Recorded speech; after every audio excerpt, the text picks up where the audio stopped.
Dos programas de privação da liberdade. Bom, quando um adolescente entra no sistema socioeducativo, o que exatamente a lei espera que aconteça? A legislação brasileira, na verdade, tem um plano bem detalhado, quase um manual de instruções para garantir que esses lugares sejam muito mais do que só centros de detenção. Hoje, a gente vai analisar exatamente o que esse manual exige. Nosso objeto de estudo aqui vão ser os artigos 15, 16 e 17 da Lei do SINASE. Pensa neles como se fossem a planta baixa de um prédio, sabe? São eles que definem a estrutura, os materiais e as regras fundamentais para que qualquer programa de semiliberdade ou de internação possa sequer começar a funcionar no Brasil. A nossa análise vai seguir uma ordem bem lógica. Primeiro, a gente vai ver os requisitos essenciais que definem o programa em si. Depois, vamos falar sobre as exigências por espaço físico. E, por fim, vamos entender o perfil de quem pode liderar uma unidade dessas. Então vamos começar pelo artigo 15, que é o verdadeiro alicerce de tudo isso. Para que um programa de semiliberdade ou internação seja registrado e possa operar legalmente, ele precisa, obrigatoriamente, cumprir uma lista de exigências. Não tem para onde correr. E a lei estabelece aqui 5 pilares que se apoiam. Olha só, tudo começa com instalações adequadas. Aí define como escolher a liderança certa para esse espaço. Essa liderança, por sua vez, precisa ter um plano de atividades coletivas e, muito importante, estratégias claras para gerenciar conflitos. E para amarrar tudo isso, é fundamental ter um regime disciplinar justo e transparente. E é aqui, nesse ponto da gestão de conflitos, que a coisa fica bem interessante. A lei não fala só, resolvam os conflitos. Não, ela vai muito além, ela é proativa. Ela estabelece limites bem claros para proteger os direitos do adolescente, principalmente naqueles momentos de maior tensão.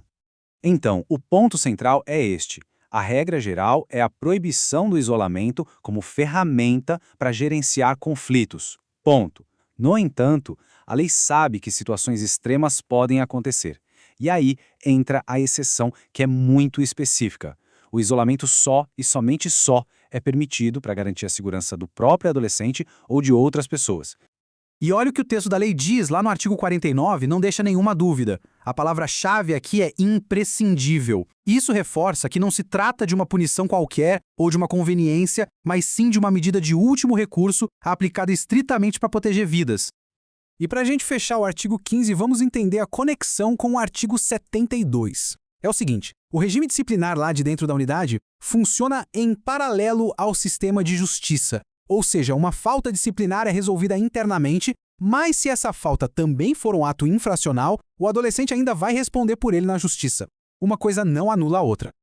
Ok, mas um programa não é feito só de regras, né? Ele precisa de um espaço físico. E o artigo 16 deixa bem claro que o ambiente não é um detalhe qualquer.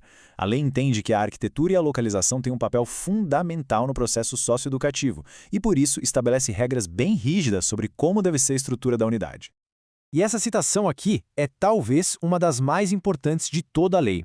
Ela proíbe, com todas as letras, que uma unidade socioeducativa seja construída colada, anexa ou de qualquer forma integrada a uma prisão de adultos.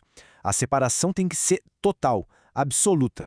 E o porquê dessa regra é muito profundo. A lei está dizendo com isso que o objetivo aqui é educar, é reintegrar, não é só punir. Essa separação física evita a contaminação pela cultura do sistema prisional adulto e reforça, até na arquitetura, que aquele é um espaço de desenvolvimento com uma filosofia pedagógica completamente diferente. O artigo também prevê o que fazer em emergências. Se existir um risco real à integridade física de alguém, a direção pode e deve tomar medidas de proteção. Mas isso não pode ser feito de qualquer jeito. A comunicação tem que ser imediata ao defensor do adolescente e ao Ministério Público. É obrigatório. Isso garante transparência e fiscalização. E, finalmente, a gente chega ao terceiro e último componente dessa nossa planta baixa, a liderança. O artigo 17 vai definir com precisão quem é que está qualificado para assumir a direção de um problema tão complexo e, convenhamos, tão delicado. São 3 requisitos essenciais. Primeiro, formação de nível superior que seja compatível com a função. Segundo, experiência prática, comprovada no trabalho com adolescentes. E terceiro, reputação ilibada, que em bom português significa ter uma conduta pessoal e profissional íntegra, sem nenhuma mancha. E esse número ilustra muito bem a importância do conhecimento prático. A lei exige no mínimo 2 anos de experiência comprovada trabalhando diretamente com adolescentes.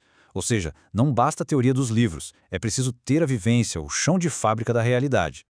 Então, ao unir esses 3 pilares, a formação acadêmica, a experiência de campo e a integridade moral, a lei busca garantir que a pessoa no comando da unidade tenha não só o conhecimento técnico, mas também a sensibilidade e a ética necessárias para uma gestão que seja eficaz e, ao mesmo tempo, humana. No final, o que a gente percebe é que os artigos 15, 16 e 17 desenham um modelo ideal muito focado na proteção, na educação e na qualificação. A questão que fica no ar é, com um projeto tão claro e detalhado na lei, qual é o maior desafio para transformar esse texto em realidade concreta em cada canto do Brasil?